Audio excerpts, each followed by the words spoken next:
Petting with Cheri Hardman. Today's guest is Todd Royce. Hey, Todd. Hey, Cheri, how's it going? Good. How are you? I mean, just dealing with everything that's going on. Yeah, we got a lot of crazy stuff going on in the real world right now. Yeah.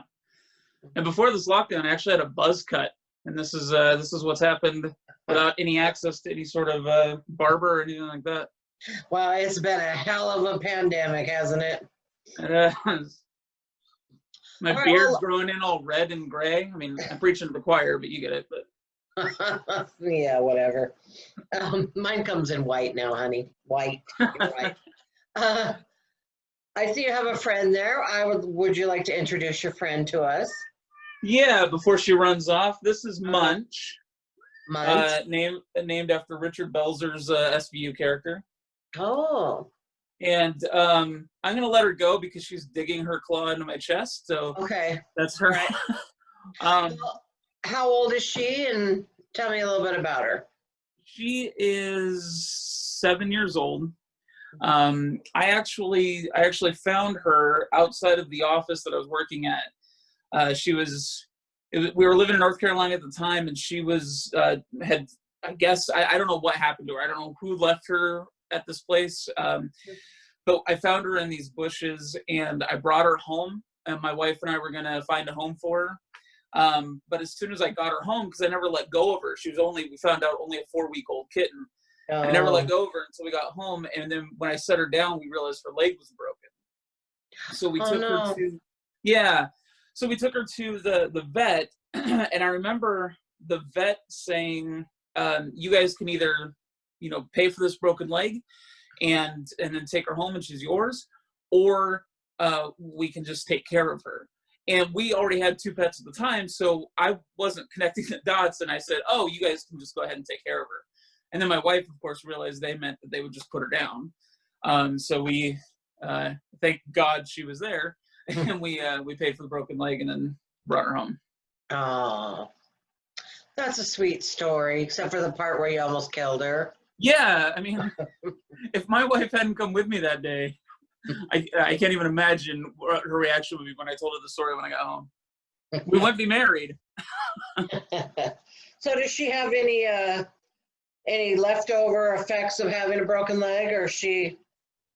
No, she did for a long time. For a very long time, she couldn't jump up on. I mean, she was, for a long time, of course, she had the cast on. But then after a while, once she got that off, she couldn't climb anywhere. She couldn't jump anywhere. And we kind of thought that was going to always be the way it was. And then one night we were in the kitchen and she jumped up on the counter. And as surprised as my wife and I were, we looked over at her and she had this look of just utter shock. And she had no idea. It would be like discovering that you have superpowers. And then, ever since then, she's just been all over the place, just jumping all over. Oh, that's a sweet story. So you also have a dog. How does she get along with the dog? Great. Our dog, the first pet we ever had was a cat, who we still have. And so he was kind of the older brother when we got the puppy. So she's always gotten along great with cats.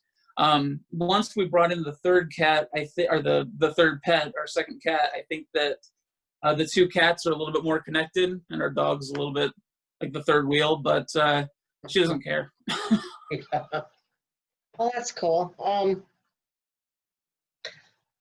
So if Munch had to write a review of you as an owner, what would she say? It would depend on what period of time it is, because she will go through these phases where she can't stand any form of human interaction at all. It's feed me and leave me. And then there's sometimes where she just won't leave me alone. Like I'll be sitting on the couch and she'll come in. She loves to just sit right here and she'll cuddle up and then and if I even move, she gets upset. Like she doesn't want to be away from me at all.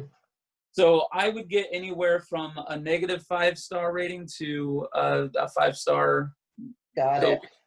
level. Sounds like she's a Gemini. That's what I'm thinking. Yeah, maybe. Mood swings. I don't know. Well, so what about you? Do you have any human stories about heavy petting that you could tell us? I was thinking about, I could tell you the time that the one and only time that I picked up a hooker. Oh, we haven't had any hooker stories. I like to bring the new stuff. I like to bring the strange, as I say.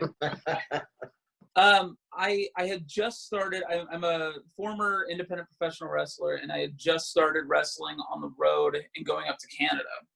And I love. By the way, right now I'm just picturing like my mom watching this later, going, "Wait a second, he's going to talk about what?" But I had. It was my first time as an adult out of the house, and just kind of there was just I'd always been kind of sheltered, so this was like my first time experiencing different things, drinking in public and whatever, right? And I was driving down King George Highway in Surrey, British Columbia, and I saw a woman standing on the side of the road who looked like Edith Bunker from All in the Family. Like, that was what my connection was. And she had her thumb out. And I legitimately, again, with the cat and the putting her down, sometimes I'm not the brightest star in the sky. And I legitimately thought she was hitchhiking at 1 o'clock in the morning in Surrey, British Columbia. So I pulled over. It's freezing. She's got a big heavy coat on. She gets in the car and I start driving away. I said, where are you headed? And she said, the 60th. I don't really know my way around there. I go, okay. I go, I can take you there.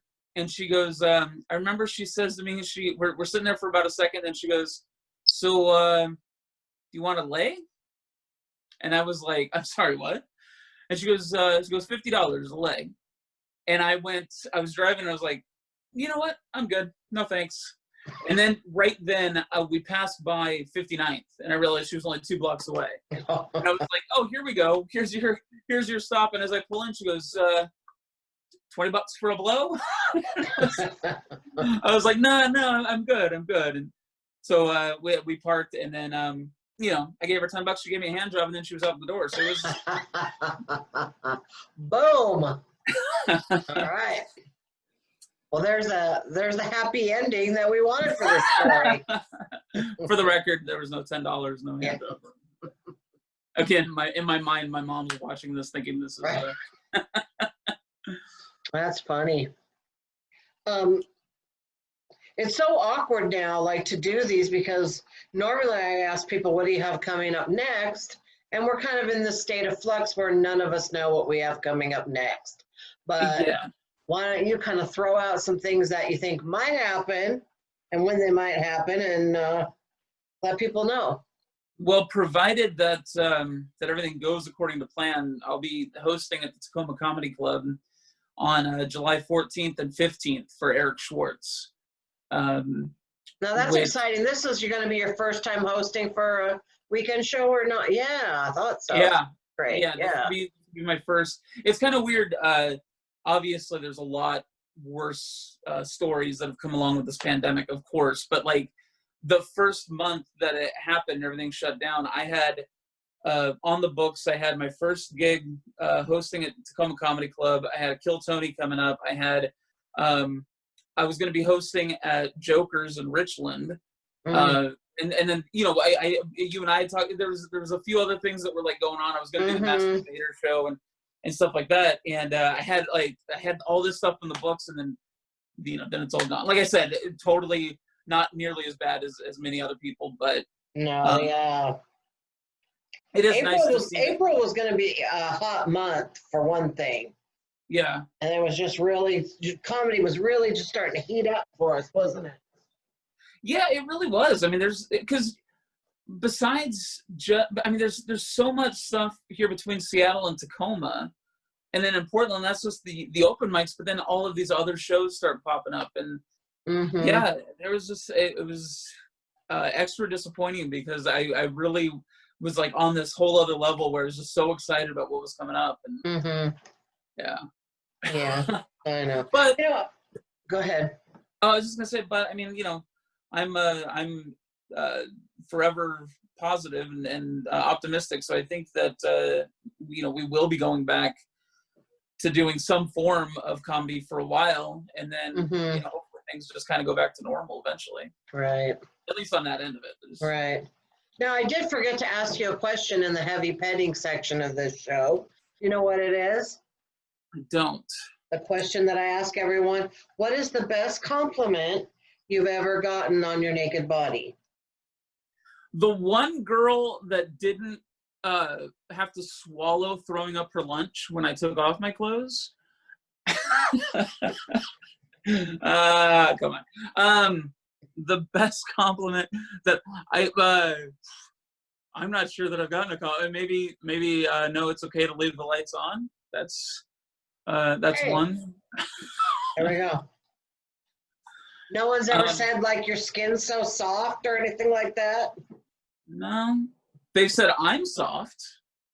Well, that could be a compliment, depending on what they're talking about. Oh, yeah, got it. Sorry to hear that. No, I don't. I mean, I think I'm one of those people that looks. When I wrestled, I used to wear a T-shirt that said "I look better nude," and I think I'm one of those people that definitely looks better clothed.